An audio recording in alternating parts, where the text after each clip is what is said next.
Oi, pessoal, então. Eu tinha dito que era a última parte, né? A parte final, mas eu não tinha previsto que iam passar de 15 minutos a aula anterior, a parte 3. Eu acabei falando mais do que eu tinha programado, que estava escrito. Então aqui vai ter mais um pedacinho, deve dar mais uns 5 minutos.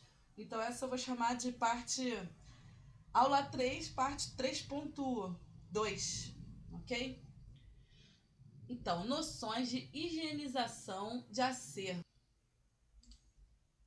Já que a gente acabou podendo ter mais tempo para essa aula, vou falar um pouco mais do que está escrito aí. A operação técnica de higienização nada mais é do que manter o acervo de modo limpo e asséptico. Básico, simples. Uma operação tão simples assim deve ser realizada permanentemente. Só que o que acontece? Por ser muito simples, acaba passando desapercebida. Então, num curto prazo, ele já se transforma num dos problemas mais sérios enfrentados pelos bibliotecários e arquivistas, e por todos aqueles que têm a missão de manter o acervo em bom estado. A poeira, quando ela é depositada dia após dia sobre o livro e os documentos, ela causa sérios danos para a conservação do acervo. O acúmulo da poeira na superfície das obras interfere no seu aspecto estético e constitui-se em uma fonte contínua de acidez e degradação. Sendo assim, a higienização deve ser executada de modo sistemático, a fim de manter o acervo livre dessas fontes contínuas de acidez, deixando mais saudável. O procedimento técnico básico para a atuação na área de higienização vão ser os seguintes. Manter uma política sistemática de limpeza de livros e estantes. Higienização do acervo possibilita identificar qualquer problema no início da contaminação. Por exemplo, micro-organismos, insetos. Se você com uma frequência passar ali para tirar o pó, qualquer coisinha você vai reparar. Se tiver uma broca ali, tiver feito um furo no livro, você vai reparar. Examinar atentamente todo o material que foi incorporado ao acervo. Nada entra sem passar por uma inspeção, por um diagnóstico, ok? Limpar os livros com trinchas ou pincel, nas áreas da cabeça, na parte de cima, na parte de baixo, na parte lateral. Segurar sempre o livro pelo centro da lombada, voltado para cima, para evitar que enquanto você limpa, a poeira acabe penetrando ainda mais. Então você segura pela lombada, inclina para baixo e passa o pincel da vertical, ok? Bom, vamos lá. Deve-se limpar os livros com trinchas ou pincel.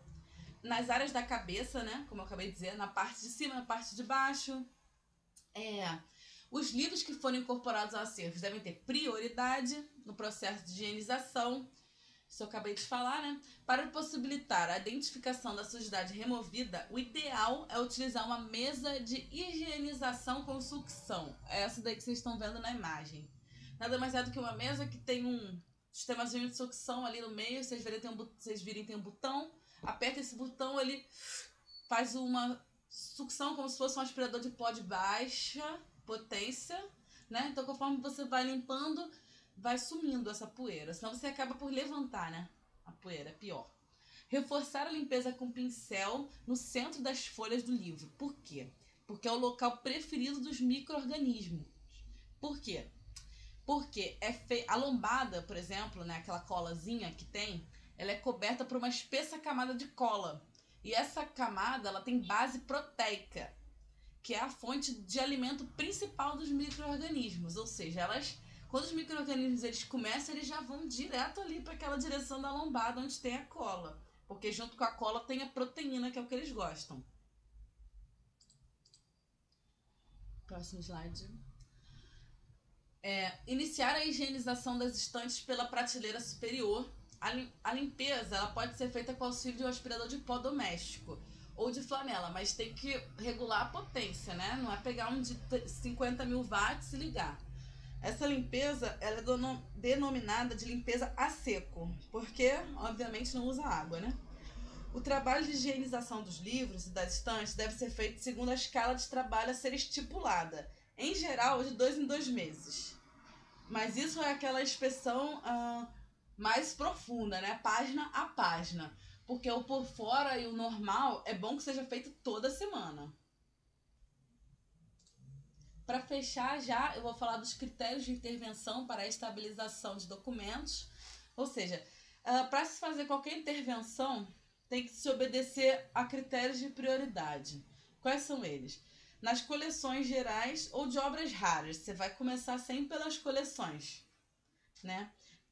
Documento, sempre pelo mais antigo para o mais recente, claro. A ordem é essa. Você vai pegar o mais antigo e começar sempre pelo mais antigo. Seja no caso de arquivos ou de coleções da biblioteca mesmo. Antes de qualquer intervenção, a primeira avaliação é ver se você é técnico, você é auxiliar administrativo, tem a capacidade de executar. Imagina, né? Você vê lá um livro, ou você mesmo acaba sujando o livro por algum descuido, e aí você resolve... tem que ver se você é capaz de melhorar aquilo, senão vai ser pior, né? Você tenta consertar o seu erro e piora. Então, não, na dúvida, não faz nada, né?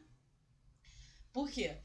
Caso você não se julgue com o conhecimento necessário, a solução é buscar um especialista da área, ou esperar alguém chegar para ver como vai resolver aquilo no momento mais oportuno, entendeu? Porque não necessariamente a pressa, nesses casos, é inimiga da perfeição. Você não sabe fazer, você não faz, você nem tenta. Porque vai ser muito pior uma página manchada do que todo um livro danificado, né? Nem se compara. Então é isso, pessoal. Essa foi a última aula aí. A última parte da última aula do tópico 3. Então, obrigada pela atenção. Até o próximo tópico, que vai ser tratando de documentos. É isso. Valeu, galera. Bons estudos aí.